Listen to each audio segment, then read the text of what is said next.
There are a lot of people who are involved in conservation of historic gardens. There are a lot of folk who are volunteers, semi-retired folk who give up their time to engage in garden conservation, either because it's a site that they're personally linked to, interested in, or it's because they have a vested interest in conserving our heritage assets, that sort of extended social responsibility.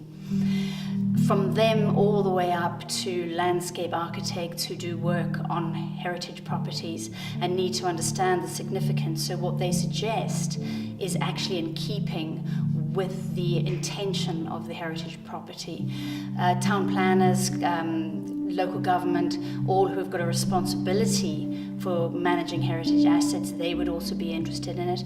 And all the way through to people who are involved in garden history, because the conservation of gardens leads through garden history, and garden history really is about the many layers of change and different fashions that are superimposed, a palimpsest, over a garden.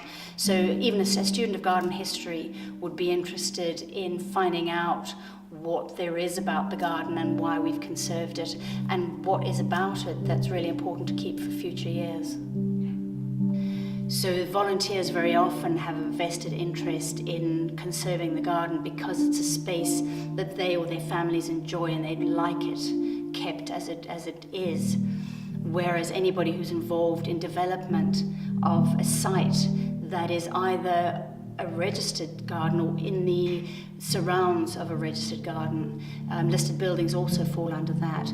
They need to understand the conservation ethic, they need to know what the legislations are, and they need to take all of this into account when they're making plans to change the nature of the historic garden. All the way through to the big groups, National Trust, English Heritage, who own a number of properties and keep them open for the public.